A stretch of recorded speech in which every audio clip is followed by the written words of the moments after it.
there's never any criticisms of the military-industrial complex, and it's usually expressly anti-communist, that watching a blockbuster movie that very much said a lot of the things I've said time and time again about the atom bomb, about the nuclear arms race, was definitely, I welcomed it. It was shocking, I would say.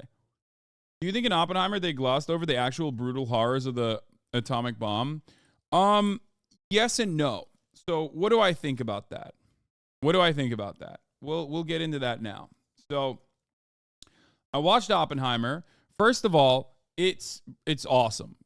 Movies are back. It's a movie, okay? And it's a fucking 3-hour movie. You cannot mute Oppenheimer spoilers, you fucking animals.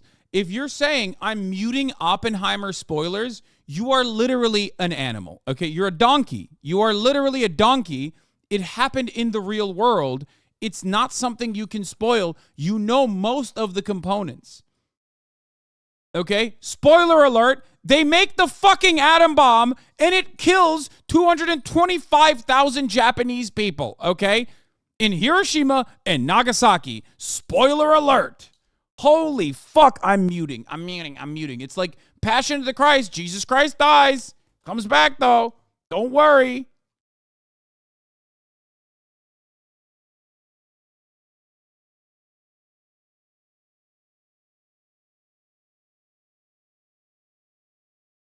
Titanic, the ship crashes into a fucking iceberg and it sinks. God damn it, Chad.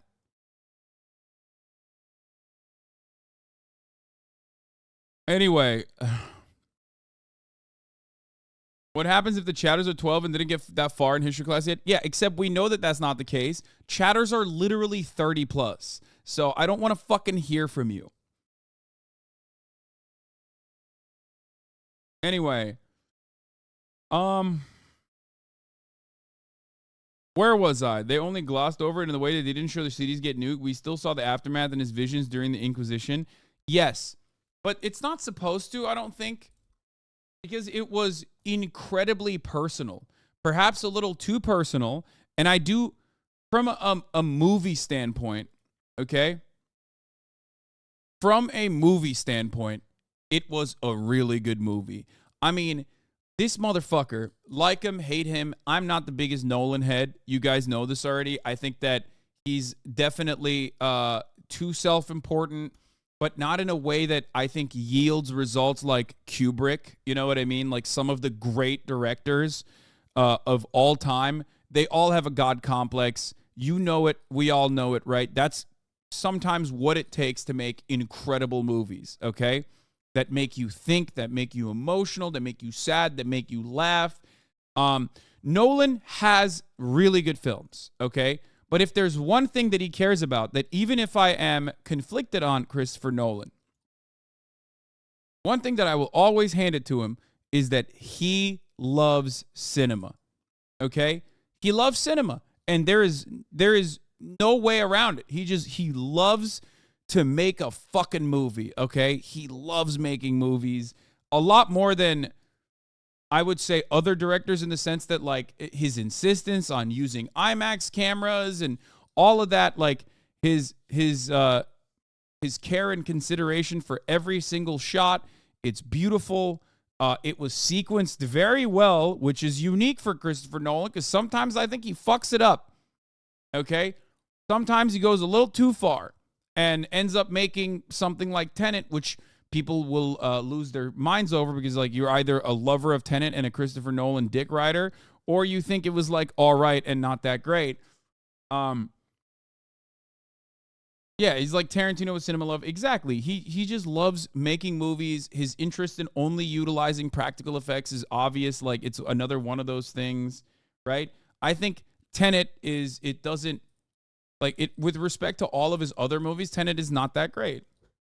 So he was still jumping back and forth in time in this movie. Yeah, but unlike Tenet, you already know the sequence of events that took place in Oppenheimer. So because it's a biography, it makes a lot of sense for him to be able to jump back and forth and it actually kept the pacing really even. It always had high notes, beat after beat after beat after beat after beat. And I really enjoyed it because it was a 3-hour movie. And you know my ass is not sitting through a fucking 3-hour movie. I lose my mind over it sometimes. I'm like, oh, so fucking long. Posting one of my fake troll opinions I send to film Twitter like a dirty diaper thrown over a fence. Do not engage. Christopher Nolan worked Heath Ledger too hard and killed him. He wanted him to be too twisted. Jesus Christ. Can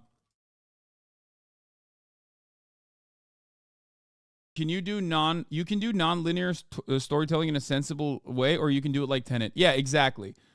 This was great. This was great as a non-linear story telling, but it was also awesome. So the fact that he was able to make a compelling piece of cinema that rarely ever skipped a beat, rarely ever had low moments. It was incredible. I mean, it's like Scorsese is like one of the few people that is able to make it so captivating. You know what I mean? That long, like a piece of movie that is that long. So it was awesome. It was a great movie. Really, really, really good movie. There were some cheesy ass moments, obviously. And the one thing that I will say about the story being so hyper focused on Oppenheimer himself was that it's understandable that it was focused on Oppenheimer. It's in the name. It's the fucking biography. But I don't know if the best way to talk about his moral conundrum was from the lens of his internal battle with the head of the the Atomic Commission, and it felt like the last act was like, it felt too not personal, but I just felt like at a certain point what he had done, what Oppenheimer had done, the invention of the atom bomb had changed the world so dramatically, and you see that in the final beat, and it's fucking awesome. Very powerful ending. But the final act leading up to that final beat is so almost petty, where you watch it and you're just like, I don't really care that they like ruined his image, you know what I mean, for speaking out against it. But maybe I think that it's because I'm conflicted about Oppenheimer's existence in general. You know what I mean? Like him getting eviscerated by the security clearance people in a deliberate attempt to like tarnish his reputation, take his security clearance away, take his job away, take his position of power away from him is, yeah, it's fucked up, but also at the same time, it's like, it's a tiny sliver in the events that transpired and his actions throughout the process that led to this world-changing event. I don't care about your existence too. Good one. Oppenheimer glimpsed over everything, and it was all cuts all over the place. It was trash. Who cares about this little ass getting revoked his security clearance? LeMaFayal. Like, I think the reason why they talked about the security clearance situation was because it was supposed to...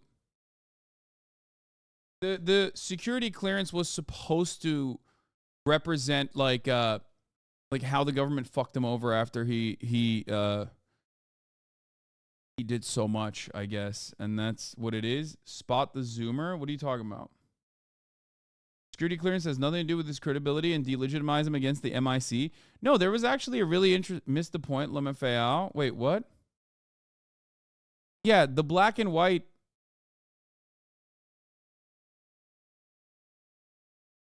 Okay.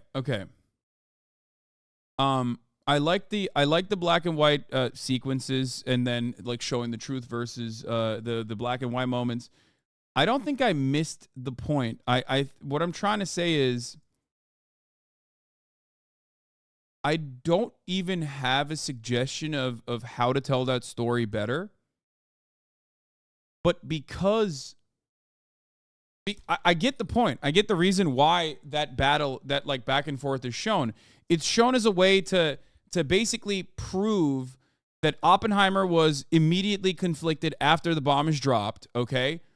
And then he tries to work against it. He tries to work against the arms race, the nuclear arms race that is completely getting out of hand. He recognizes the mistake that he's made, and it's a really big fucking mistake. And then the government basically takes that power away from him, specifically because of his interruptions on the hydrogen bomb developments. And I get that. I understand that. It's not subtle, you fucking idiots. You're not like a brilliant person for noticing that. Okay? My point simply is that back and forth, black and white was Strauss's perspective, colored as Oppenheimer's. Well, I think the black and white one was also more biased in the sense that that was more speculatory, whereas like the colored versions were like actual directly what was happening in the real world. Whereas like some of Strauss's perspective is, black and white is the objective of what happened. But I felt like Strauss's personal conversations were less real than the things that were happening in that room.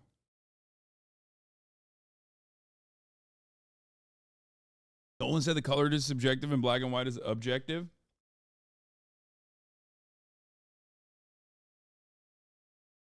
I think Strauss's perspective is pretty spot on, actually. Okay, so Nolan said black and white was the objective view. Okay, so listen.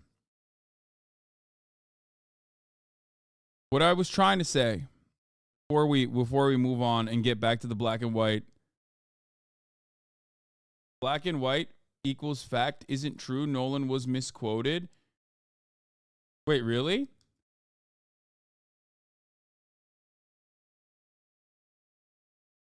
Okay, listen. The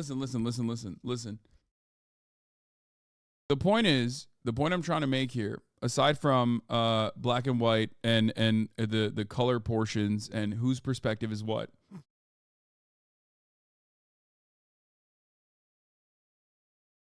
I felt like looking at this or delivering delivering Oppenheimer's like lack of control over the thing that he created and the weapon that he unleashed and how it was dramatically changing the world, the sequence of events that took afterwards, and how he lost complete control over this thing. I think that playing it as like this personal conflict, like that wasn't maybe the best way to talk about it because of how the severity of the events that unfolded. You know what I mean? That's all I'm saying. Like it felt almost dull because it's so much larger than Oppenheimer's like credibility being taken away from him. But I guess because it's a movie about Oppenheimer, not the bombings. No, I know, dude. I know. I'm not saying that at all. I'm not saying like, why didn't they show Japanese people in the movie or whatever. I'm not saying any of those things. It's such a serious thing. It's such a serious event with such serious world-changing consequences, which they literally deliver perfectly at the end. Like that last beat is so powerful, as you know. The world engulfs in flames, and it ties it back to the non-zero possibility that a chain reaction may never stop and could potentially explode the entire fucking planet. The first test of the atom bomb could literally have started a chain reaction. This is all real. We talked about this before the movie even. That it could have basically destroyed the entire planet. Like the chain reaction would never stop, and then everything would explode, right? There was a non-zero possibility for this. And the final beat basically ties it back into that and goes, It did happen. That chain reaction happened. And it's true. It did. That chain reaction isn't necessarily the actual physical chain reaction that we're talking about, but instead it's a great analog for the nuclear arms race and the atomic clock. So he was right. And I thought that was really fucking powerful. I mean, dude, it made me feel bad. Like, I was so tense and so nervous the entire goddamn time. But at the end of it, I was like, fuck. Oh, Einstein was played amazingly well. You know what's really funny about this? Like, here's one thing I'll say. I've never seen so many fucking socialists on screen, and they were good guys, and the villains were the anti-socialists, the literal fucking fascists in government. That was awesome. For me personally, seeing so many inside jokes that exist in like leftist spaces, all of this stuff was actually kind of crazy. It blew my mind a little bit.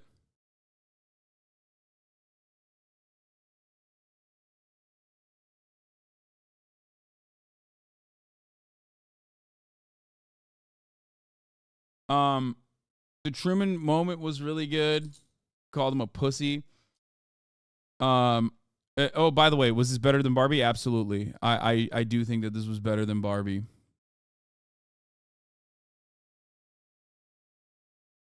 Yes, I saw a bunch of Inception frat bros going to the movie. I can't imagine they enjoyed it. If you thought the end of Oppenheimer was powerful, you must go to Hiroshima the next time you go to Japan. Bro, it's because I watched that fucking Barefoot, or what was it, Barefoot Jen? It's because I watched that Barefoot Jen thing before I saw Oppenheimer. It doesn't matter. Barefoot Gen, not Jen, sorry. It doesn't fucking matter. That was in my mind the entire time. I'm not even kidding. That Barefoot Gen Hiroshima moment is scarred. It's like lasered. It's etched to the back of my brain. And I cannot unsee that. It was literally something that I was thinking of the entire time as they were building the weapons, as they were deploying them. So, you know, I've that definitely stayed with me.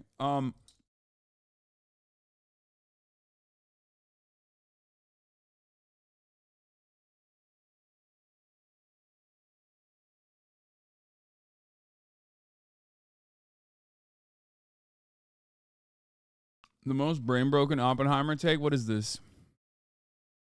Leaving the cinema so disappointed on how ridiculous Oppenheimer was? That's what happens when pretentious men tell stories of pretentious men. It's so self-absorbed and with no moral compass. It's just a movie to name-drop men names, sexualizing women, and casting an abuser on top of it all. The script is empty and shallow, and acting is not enough to tell such an important story in the worst way possible. A moment in history that thousands of lives were lost can't be about a childish ego fight between two white men. He's not a hero and doesn't deserve our respect. This can't be real, but then I see 114,000 likes, and I'm like, yeah, I mean, who cares? Honestly, who gives a shit, dude? She's right. Yeah, no matter, she's so close, yet so far away, first of all. Don't fucking come in here and say she's right. Shut the fuck up. Shut the fuck up. Shut up. Shut up. Shut up. Shut up. Shut up. Shut up. No matter what someone says, no matter how fucking stupid someone is, you don't have to immediately be like, yeah, I actually agree with the most insane unhinged take because it's ostensibly leftist or like it hits the fucking right high notes for me. Okay?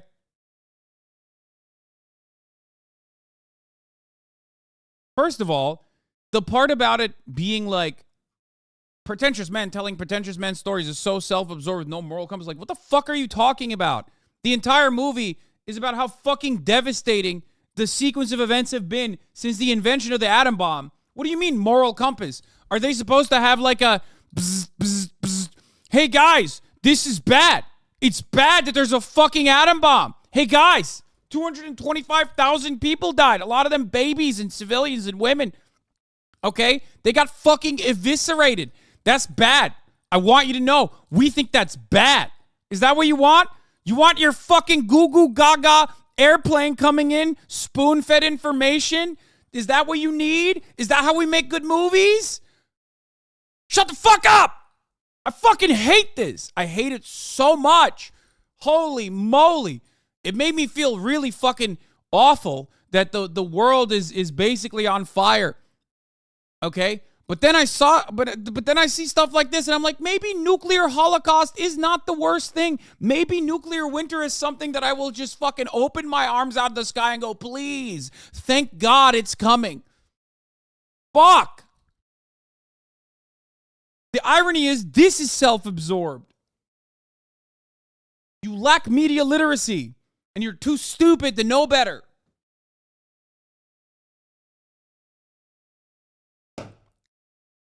Everyone has told you you're a very special baby. You're God's special child your whole fucking life.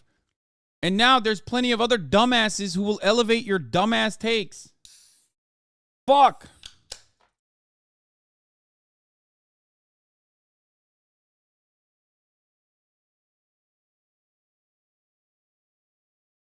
The irony is that the movie does a very good job of portraying a morally gray area for a man who is morally conflicted, even though his actions are fucking abysmal, okay? The actions that took place are horrifyingly evil and awful, okay? And it changed the fucking world in a dramatic way.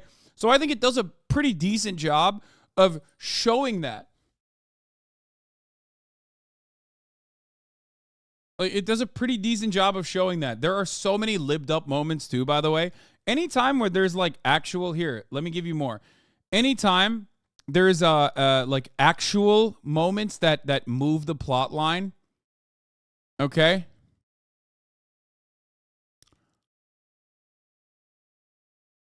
Anytime. Like the scientists are like, Germany lost. Why the fuck are we still making this atom bomb? We should stop now. Those are the worst moments in the movie. Is Cillian Murphy an abuser? No, it's Casey Affleck probably.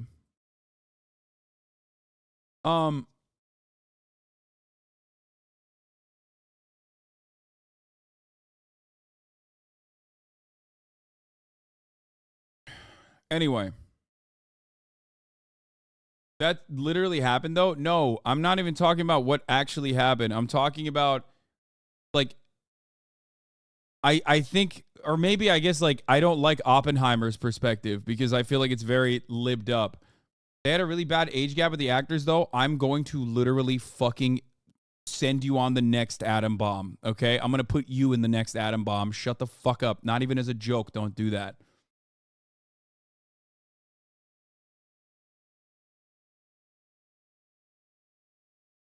Yeah, the JFK moment was lame, kind of. Did you laugh at the part where he said, I am death line? Yeah, that part was really dumb. I literally in the movie theater was like, oh, he said the line. But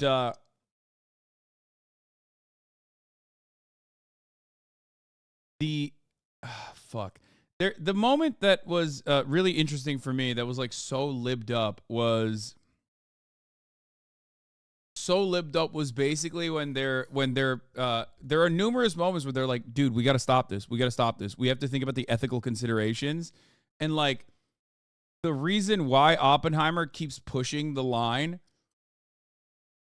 is because he's like, well, they're going to make the bomb instead. Or the worst part was when he said something along the lines of, well, this is such a powerful weapon that if unleashed, people will understand how powerful it is, and then no one will magically make this weapon ever again. And that's when I was like, I want to be strapped to the atom bomb. I want to be eviscerated. I want to be strapped to the fucking, I want to be on the Enola Gay, okay? Just drop me instead. Holy fuck. I know. I hate that. And it was, but I guess it's that's why it's a good ass fucking movie. I know, that's why it's a good ass fucking movie. That's why it's a good movie, because I hated it so much, but also at the same time, I think that it did a decent job of showcasing uh, the very real elements of Oppenheimer and his own personal narcissism. Yeah, it is good. It is good. Like I cringed at it. There were so many. I know it's such a good movie that it's literally a thing that actually happened. And throughout the entire time, I was like, "Come on, guys, just stop it. Just stop making it. Just stop. Just stop making the bomb. You can change this." I found myself literally being like, no, just listen to the scientists, man. Come on, Oppie.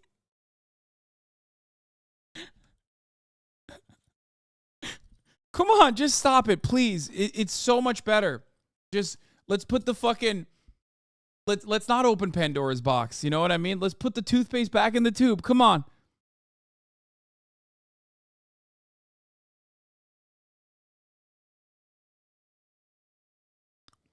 Chances you're going to change the Hasanabi doctrine after seeing the movie? No, the Hasanabi doctrine is a it's a post Oppenheimer world. The Hasanabi doctrine is a necessity for nation building because the nuclear arms race is never going to stop. It's an unchanging reality. It's as real as like the non-zero chance that the fucking atom bomb could have destroyed the entire planet. Like, North Korea not having nukes is not going to fucking change whether or not nuclear holocaust is upon us, okay? I do legitimately believe that.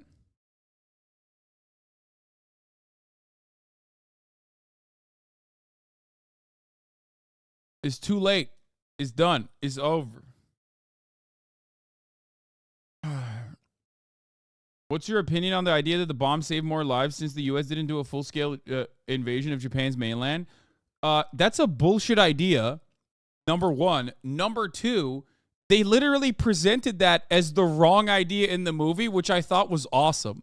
That's not exactly a common take in American history, okay? That's complete bullshit. Japan is already defeated. Germany is super defeated. Japan is literally already sending the terms of conditional surrender, which the United States of America is refusing to admit, which is refusing to recognize. The key point being the empire continues, right? The emperor survives. The emperor is still in a position of power. Guess what? They blew the shit out of Japan, and then they let them have the emperor anyway. So why the fuck did you blow up Japan then? You didn't have to do that. Like, it's fucking ridiculous. Yeah, terms that we ended up accepting. So who cares? Clearly, they didn't give a shit. They just wanted to, one, show Russia that we had the bomb. And two, show Russia that we had more than one bomb. And we had a lot of bombs, actually. That's precisely and that was detailed out in the fucking movie in the least subtle ways. It was surprisingly anti-nuke. It was surprisingly not anti-communist. The communists were the fucking good guys. And the fucking government was anti-communist and they were the bad guys. It was shocking to see Christopher Nolan make a movie like that, but I guess that's real life. So he just loves. I love the Kyoto line. Didn't nuke Kyoto because of its culture. That's real. That's a real thing that happened. And not even just because of the culture, because he visited on his honeymoon.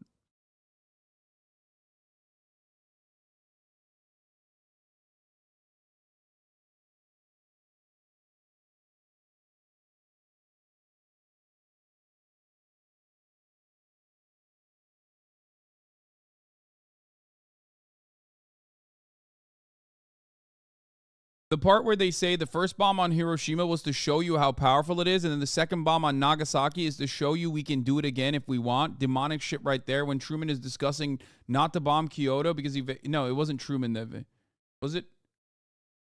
No.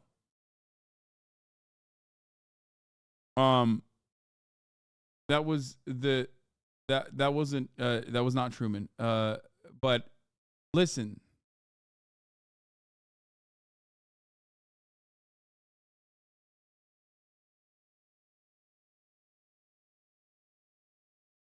Truman was the ultimate decision maker at the end of the day. Yeah, I mean, it's really fucked up, but did you realize that was Gary Oldman playing Truman? I did. He was really good. I mean, they were all the actors were incredible, dude.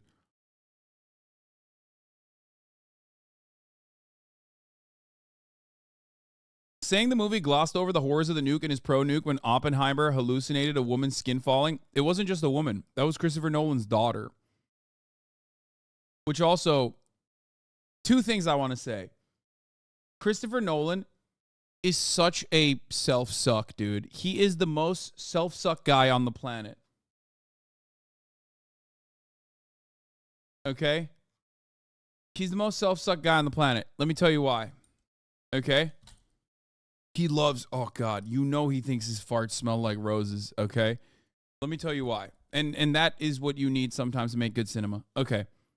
So, I think the reason why he talked about the untold aspects of the internal conflict between Oppenheimer and I keep forgetting the fucking dude's name. God damn it. The one played by Robert Downey Jr. Strauss. Thank you. Exactly. I think that the most self-suck moment was when it was basically like him patting himself and being like, look, I'm telling you a very like less told story that's not really recognized about Oppenheimer. And like, aren't I really a good guy? I'm kind of like the guy at the Senate hearing. Like, I'm a bit of a whistleblower myself for telling you this untold aspect of Oppenheimer's story and how they fucked him over. You know what I mean? Like, you guys notice that? It was a little bit like this. It felt like that. Yeah. No, I'm not even kidding. I feel like he was like, yeah, look, you know, we're talking about real stuff.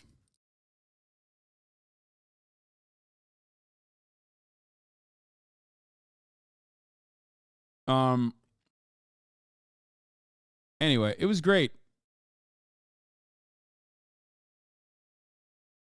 That's you hating fool is based off the dang book. Yeah, it's true. Yeah, I guess that's right too. The movie was poorly written. It felt like an SNL history study at times. It looks good, sounds good, but dog shit writing. No, I don't think it was dog shit writing at all. I think it was great.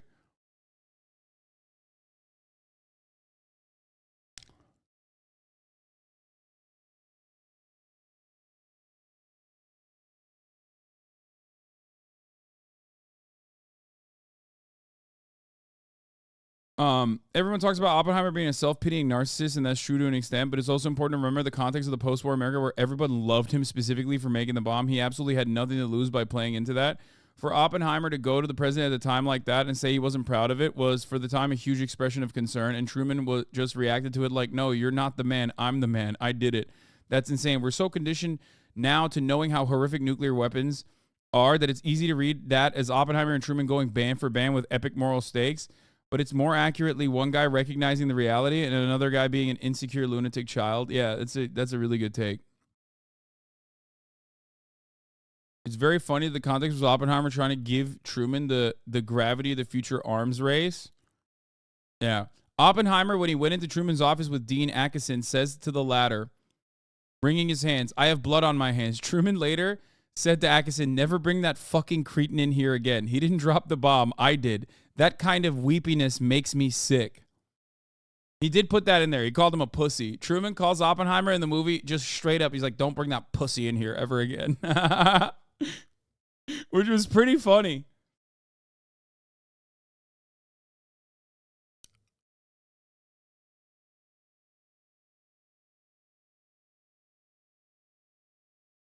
I think Nolan also uses the depiction of the Manhattan Project as a parallel to the studio filmmaking process, which makes Oppenheimer way more interesting because that means he identifies with Oppenheimer. Did the movie give you the fear? I've never lived a day without the fear. This is the rhetoric taught in high school. Man, I know what the rhetoric taught in U.S. high school class is. That's why I said it was actually great that the movie made no fucking... the movie had zero confusing beats on why the nuclear the weapons were launched, why they were thrown, why they were bad.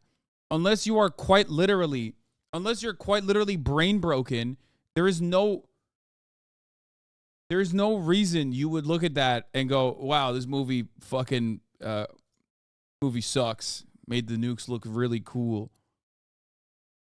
It was, in many respects, the least confusing Christopher Nolan movie. Yes, because he had to abide by the boundaries placed by the book and also by the real world.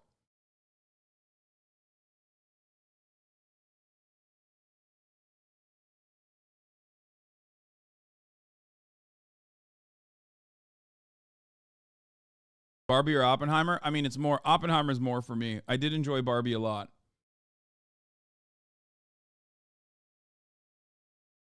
Yeah, I could hear what the actors were saying. It was fucking dog shit. Yeah, the sound editing on this was actually pretty good, surprisingly. Nolan being anchored into reality makes for good movies. The worst part is his other movies are how he tries to ground his fantasy elements. Imagine making a dream movie where people just shoot guns at each other. I mean, I don't have an issue with... Wait, what? I don't have an issue with, like, his other movies. Democracy Now! Made an interview saying the opposite, that the movie made it look necessary. I think this probably does a better job of... This does a better job of basically showing... That is my conflict with it as well. People in the chat are like, well, that's what he actually thought. And he was like legitimately conflicted. I know, but the only aspect of it that I have an issue with is that you still, I guess you could highlight more the counter to like why it wasn't necessary. I think they did a decent job of showing that it wasn't necessary, but I think that it could have been highlighted a little bit more. That's it.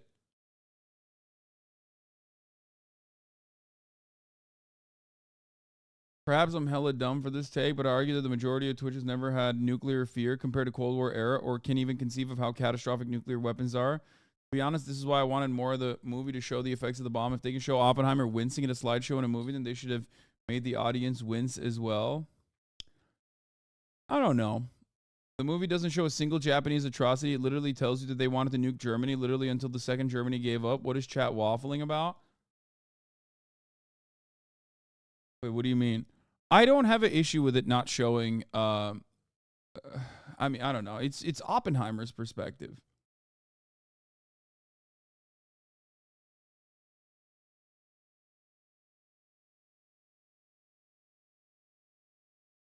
I think it.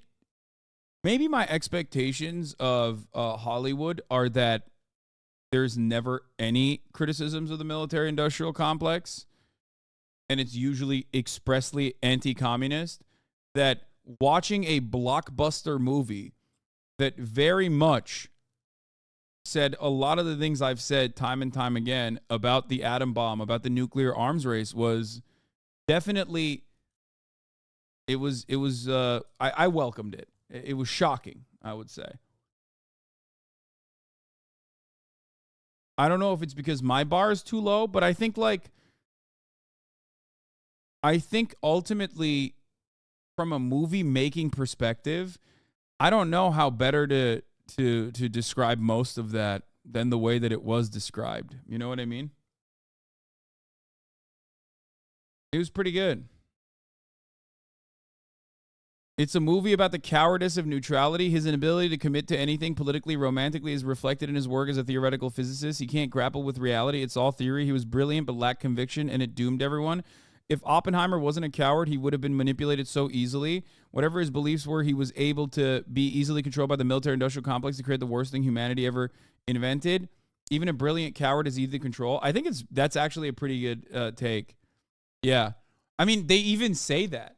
He when he's having a conversation with the general, with Matt Damon, and he comes to the realization that, oh, you didn't fucking choose me in spite of my background with my involvement with communist movements and whatnot. You chose me because of it, so that you could weaponize my security clearance against me. You could manipulate me due to that.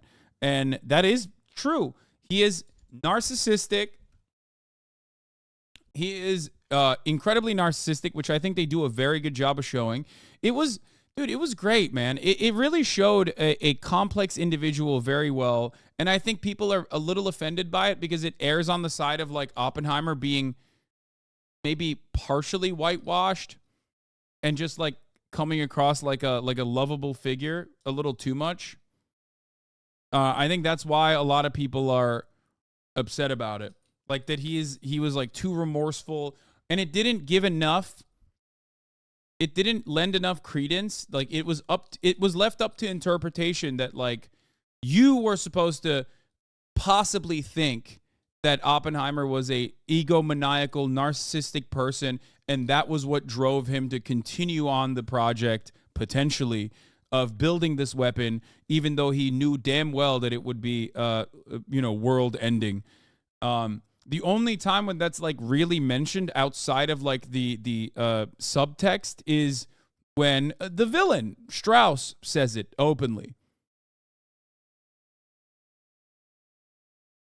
Like you only hear it in the final act where Strauss is talking about Oppenheimer and how he gave him a beautiful gift by revoking his security clearance so he could have the best of both worlds. He could be the father of the atom bomb and then simultaneously claim that he was legitimately conflicted about it. But ultimately, I do think he was.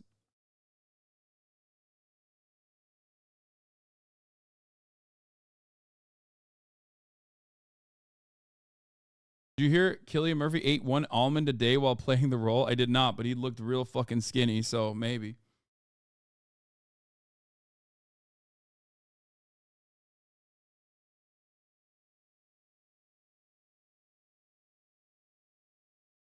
But as long as you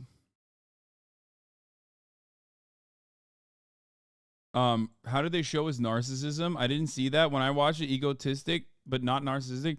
What do you mean? Dude, he very much loves being the guy in power.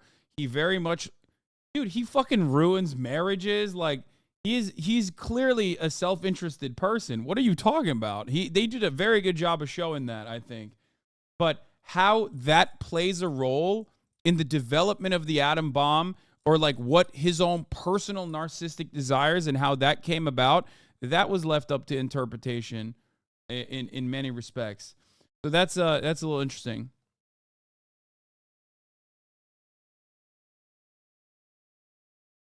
Is the perfect metaphor needed during our era of technocratic ideologies attempting to dominate the world?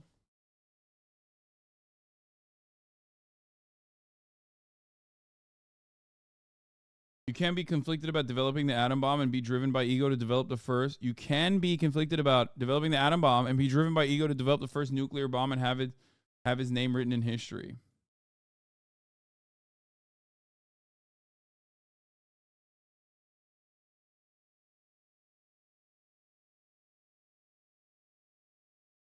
People unable to reconcile with a movie that offers you a question and begs you to do the labor of answering it yourself. Yeah. Strauss low-key said it best. He wants to be known for Trinity, not Nagasaki and Hiroshima. Yeah. They coming out as pro-McCarthyism? Wait, what? P.S. Spoilers. While his trial was, of course, grossly unfair, I also would have pulled Oppenheimer's security clearance 100%. He did not take national security seriously and had too many ties to the Communist Party. Dude, what are you saying? We literally live in 2023. What the fuck is this? I do not understand why people are so goddamn comfortable speaking like this, dude. I mean, I guess I get it. I get it. I get it. It's because why the fuck wouldn't you be that way? It's so Jover.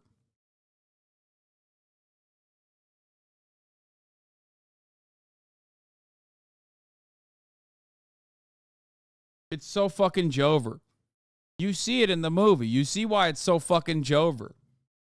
Everyone in a position of power that actually holds the levers of power and the disdain that they have for communism and communists and Russia and the USSR, even as they're aligned with them, is so perfectly demonstrated throughout the entire movie. That was one of the best aspects of the movie overall. I've rarely ever seen like a blockbuster hit that just, bears that out in all of its gross reality, that it's just like, they even say, they're like, well, fascism is bad, but what about communism? Like numerous times throughout the fucking movie.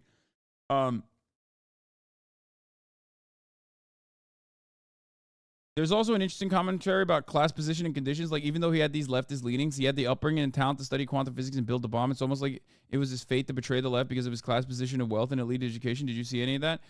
Not necessarily. The thing that I did see was something that is very real, which is that a lot of fucking Berkeley students and a lot of rich people back in the day were openly supportive of communist movements, and that has completely gone away in the aftermath of what that lady was talking about, the Red Scare and McCarthyist propaganda and also actions. So that was kind of interesting and kind of cool to see. It doesn't matter what your background is. I mean, even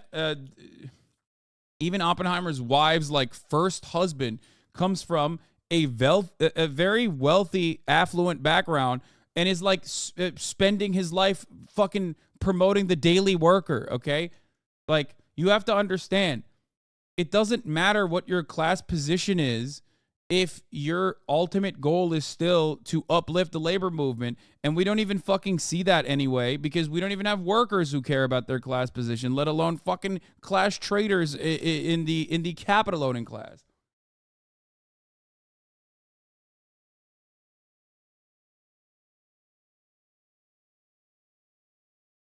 So, what did you think of Florence Pugh's Hassanheimer? Did you miss me? No, I missed 2 top of the hour.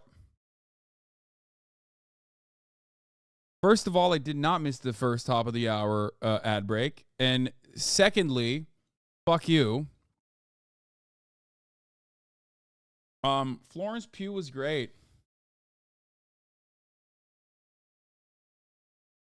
A mentally unstable communist woman with a pixie cut ruining Oppenheimer's life made him too relatable. Yeah. There is a lot of there. There's a lot there. A handsome you know, a handsome, brilliant communist who just lays pipe. Or Marxist.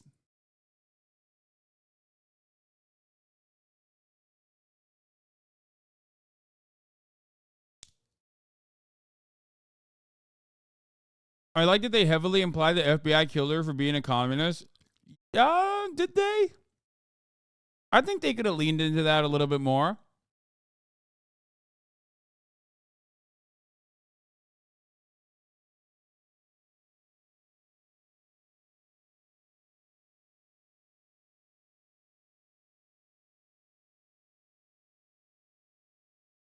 They showed a hand holding her head down, drowning her. Yeah.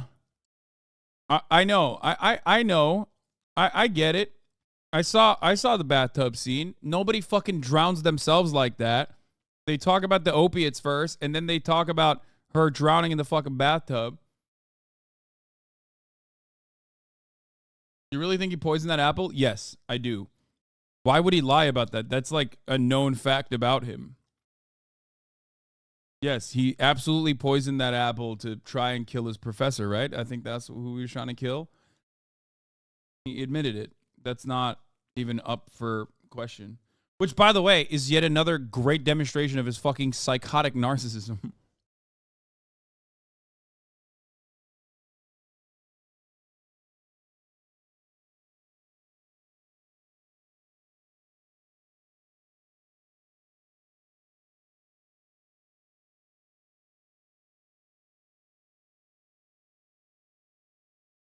The barbershop scene was also accurate. The guy actually left halfway through.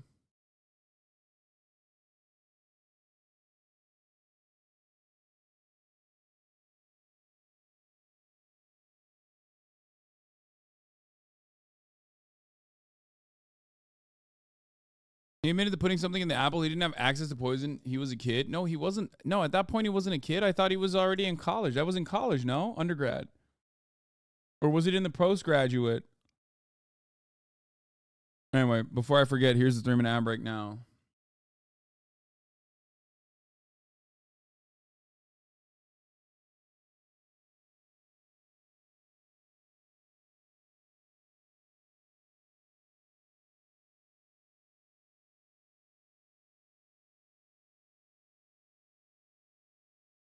I absolutely do think the FBI killed her, by the way, for the record. That is very much something that they were fond of doing.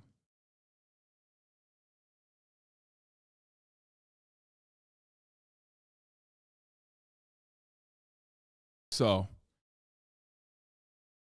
why would they do that? What do you mean? He has the highest level security clearance on the fucking planet working on the atom bomb, and then he like leaves the little security bubble he's supposed to be inside of to fuck his like communist ex-girlfriend. Are you out of your mind? You think they would let someone like that survive knowing what they fucking know? They don't know what he told her.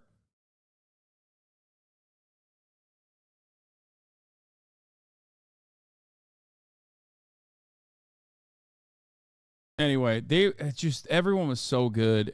The actors were incredible. It was brilliantly fucking casted. Great movie all around.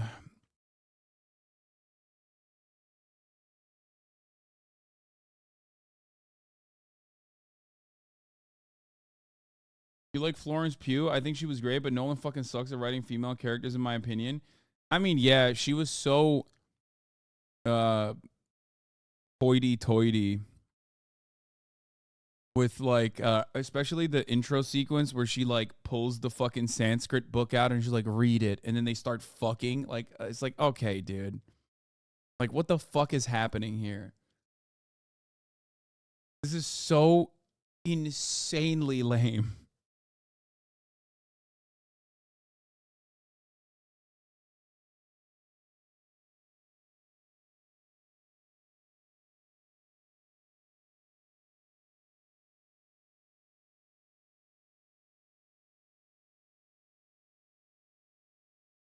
I love how that many of the celebrated scientific figures of the Red Scare era were communists, but it's never talked about. Yeah. I'm surprised he didn't drop a bar about Einstein being a communist, or a socialist at least, which he was. For those of you who still don't know that, he was. He wrote about it, like, openly. It's not like hidden or anything like that. He just was very open about it. Many of these people that you take for granted, the irony is, many of these people that you learn throughout history, some of the more celebrated figures, especially in like history that's not so distant, were all fucking straight up commies, straight up socialists. Martin Luther King being another example of this. Like, and the unfortunate reality is that like American history has whitewashed that perspective. They just like completely fucking. There's no indication. There is no, like, people literally are shocked when they find out.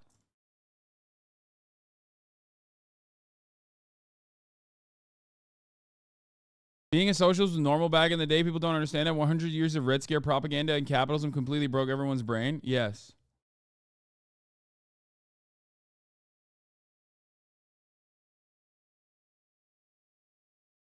Really interesting to think about. Something interesting to think about, which the movie I think does a decent job of showing.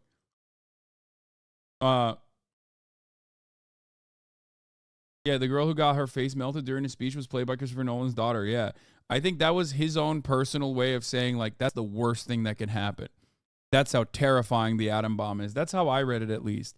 Like, he's a big family guy, loves his family, he loves his daughter, and like that is the worst possible thing that Christopher Nolan personally thinks can ever happen.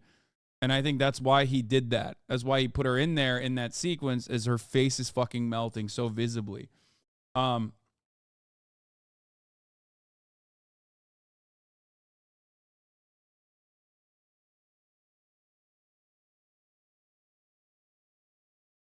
his review of Oppenheimer is great. Half in the bag, Oppenheimer and the Hollywood implosion. I mean, that's 47 minutes long. I'm stupid and genuinely confused and angry at the age gap question. I have no idea and no context beyond something about him being a professor and Gene Tatlock being a student at the same university. I am going to die. Okay. I'm going, if I read another stupid Zoomer request about the fucking father of the atom bomb, like having sex with a younger woman, I am going to fucking die. I will die. I will perish. Stop. I do not care about your concerns, Zoomers, okay? Yes. Can't cancel him. That's the worst thing he did, actually.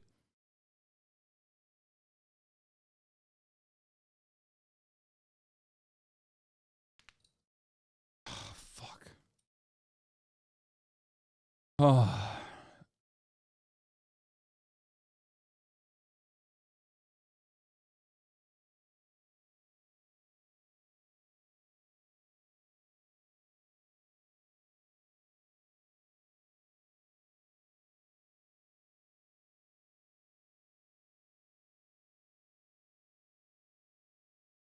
If you were Oppenheimer, would you have gotten that Slavenheimer? 100%, 100p.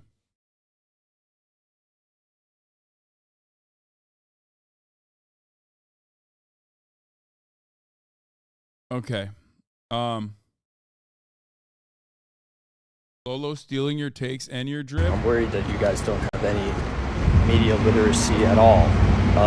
Some of you. I'm seeing Oppenheimer takes that are insane. Like, did we see the same thing? How do you think that? Do you think that's glorifying anybody in that movie? A lot of them are portrayed as monsters, especially President fucking Truman.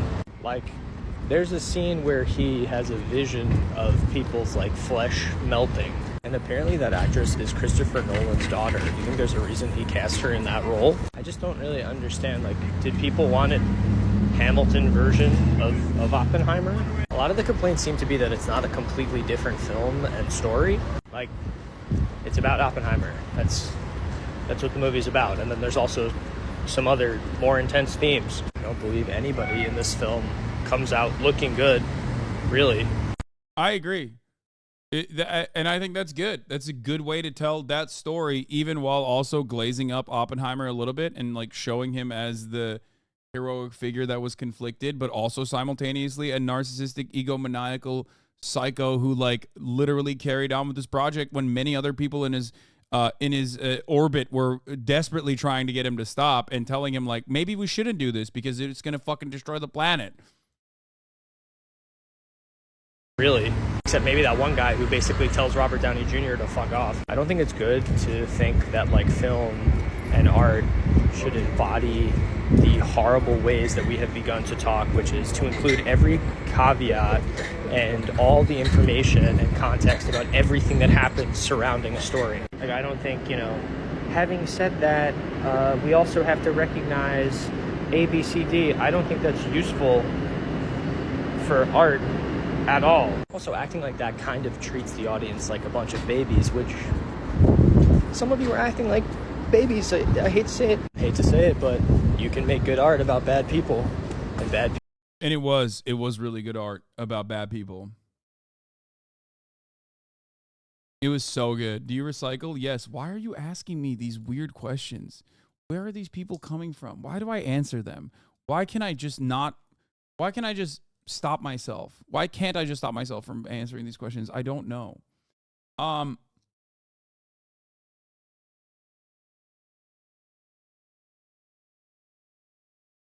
Wait, the non-zero chance wasn't about pressing the button, but making the bomb in the first place? Mind blown? What?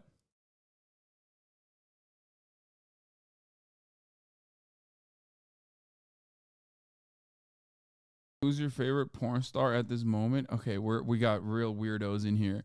Did you see it in 70mm IMAX? I think so. I'm not entirely sure if I know I saw it in 70mm, but I don't know if it's IMAX or not. But I guess it has to be, right?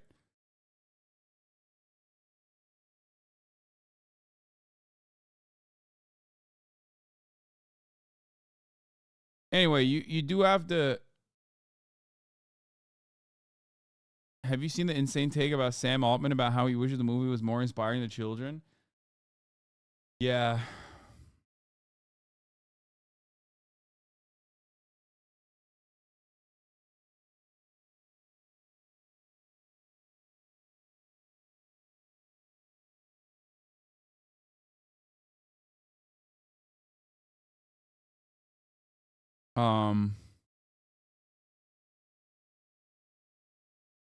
Did your eardrums feel like they were about to explode? It wasn't that bad. I definitely did brace for impact in a lot of ways, in a lot of circumstances.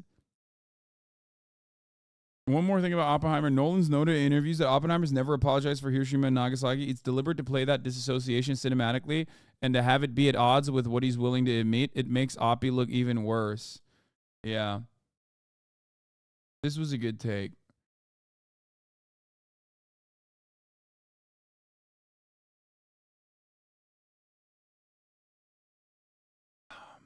Good movie. Great movie overall. I hate this kind of fucking take, though. This is like so boring and so silly and so dumb.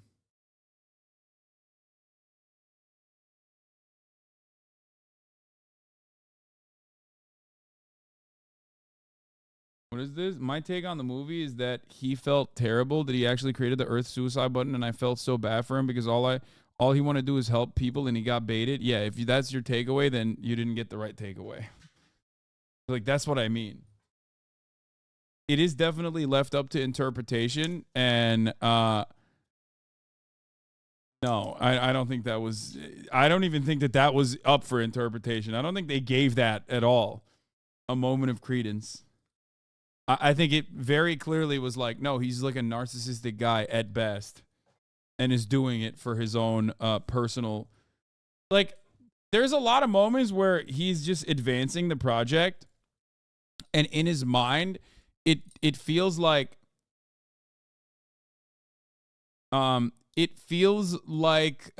he's just repeating talking points that he heard from military people and politicians to continue advancing the project because he secretly just wants to be the father of the atom bomb.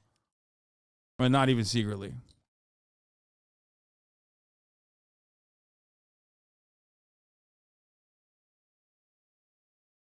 I think they did a good job of that.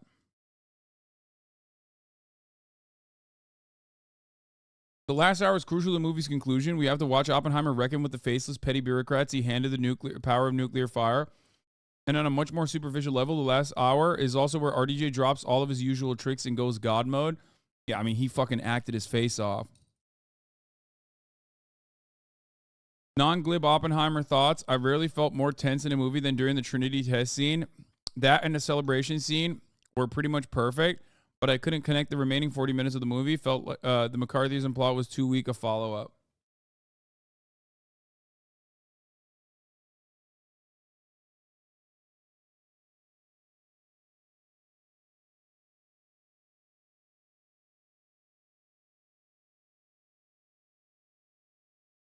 They definitely showed that at the beginning when the news about the splitting of the atom, and he's like, all right, we're all thinking it. Every scientist everywhere is thinking it. Time to make a bomb.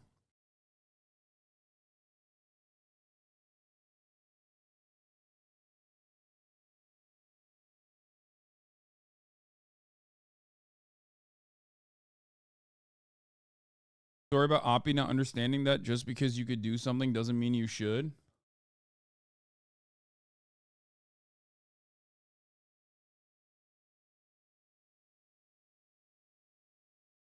Anyway.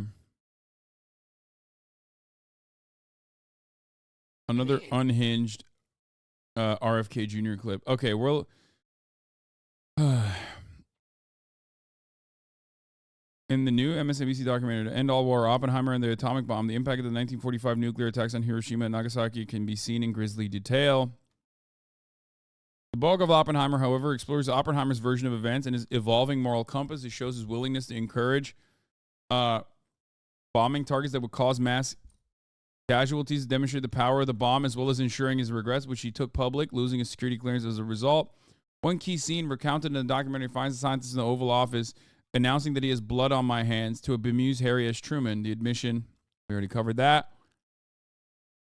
There's also a recurring motif that has a lot to do with him closing his eyes. To me, it's really about staying in his head. I didn't get why it kept raining more and more in the Einstein conversation. Did you guys notice that?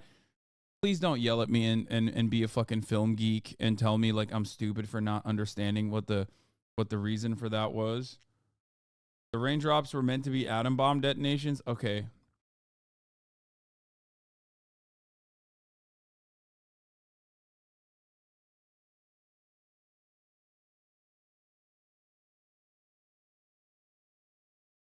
Because it wasn't actually raining in that sequence. It was only raining on his hat. And I assumed it was a deliberate reason. I shipped them in this scene.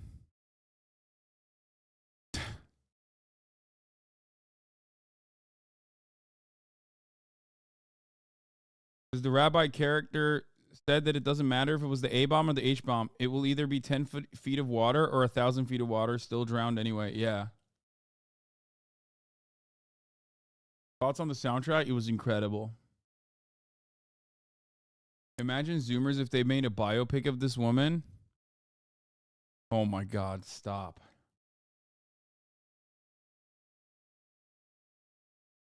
The atom bomb was meant to symbolize the atom bomb that the United States dropped on Japan, built by Oppenheimer. I want to show you how freakish Americans are. I saw this last night, and it also fucked me up a little bit. Before we move on from the Oppenheimer-Sloppenheimer conversation,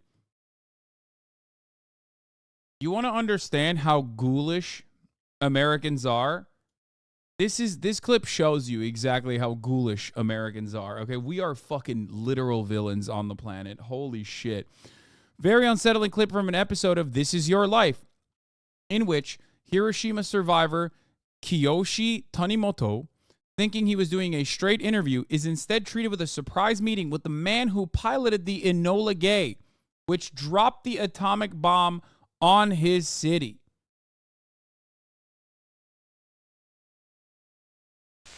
My God, what have we done? The voice again of a man whose second of eternity was woven. This is called Shoot and Cry, by the way, but it's like, it's at a different level at this point.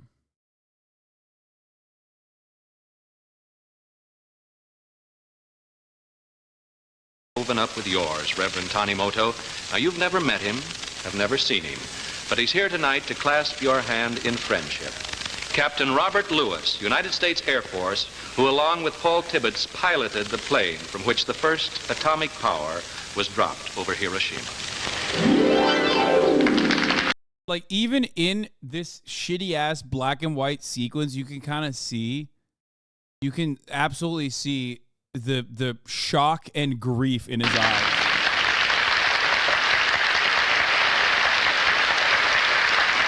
Captain Lewis, come in here close, and would you tell us, sir, of your experience on August 6, 1945? Well, Mr. Edwards, we left Tinian in the Mariana Islands at about 2:45 in the morning on August the 6th, 1945. Our destination was Japan. We had 3 targets. I gotta stop here for a second and you know, deliver a hot take, but this is infinitely more unhinged than 90 Day Fiancé. So in some respects, it feels like America has always been like this. You know what I mean? We look at TikTok, we look at reality television today in this day and age, and we go, oh man, how deranged. Like back in the day, it wasn't that It's like, nah, man, this is like Jerry Springer on steroids. This is the nuclear version of that, okay? Why did they do this? Was there no controversy to this? The movie addresses this very well as well. While in the war room, they're having a discussion about 100,000 Japanese people that have died so far in the firebombing campaign. The Secretary of War, in an unbelievable moment of self-reflection, goes, I don't know if I like that Americans are cheering on 100,000 Japanese people dying due to our endless firebombing campaign in Japan. What? This can't be good. Which, by the way, I don't even fucking believe that. Can you please check Dexerto real quick? Why? Why? Why? Why are people fucking constantly posting the goddamn Dexerto clip? Whatever the fuck happened on it. Shut the fuck up. What is it? What is it? What the fuck is it? What happened? Since I fucking started the broadcast today. Dexerto. It's just the X sign logo getting taken down. Oh my God, that's your big fucking news of the day? Shut the fuck up.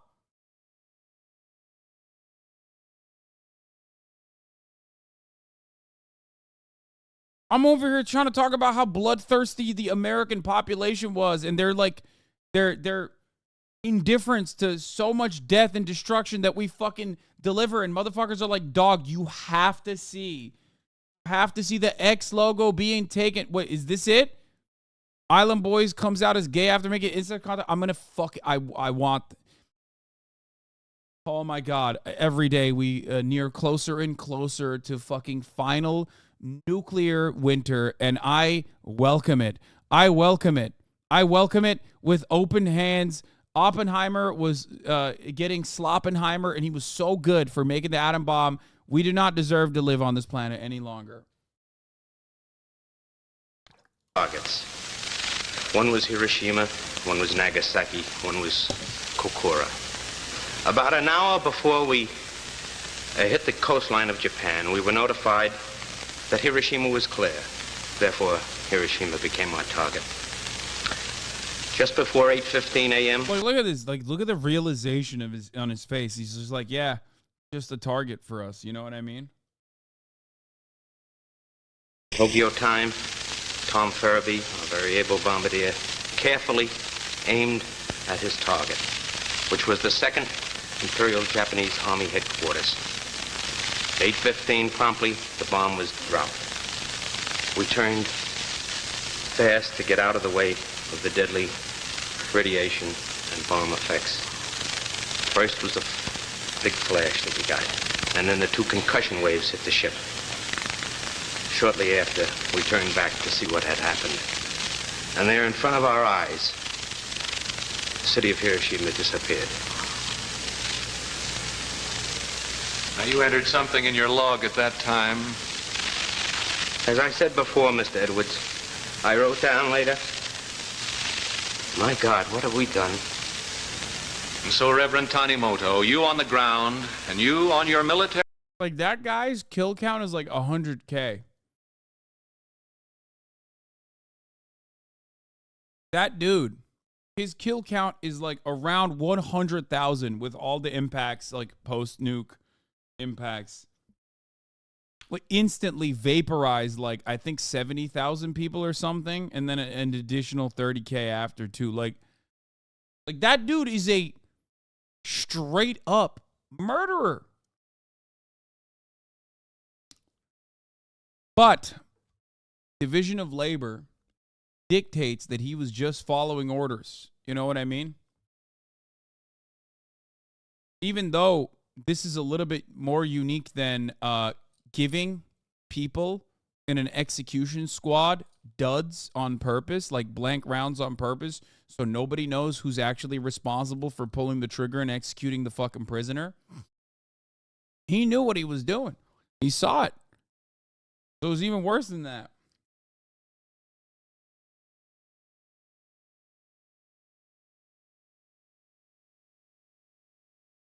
It literally reads, it straight up reads like a guy talking in front of the International Criminal Court. You know what I mean?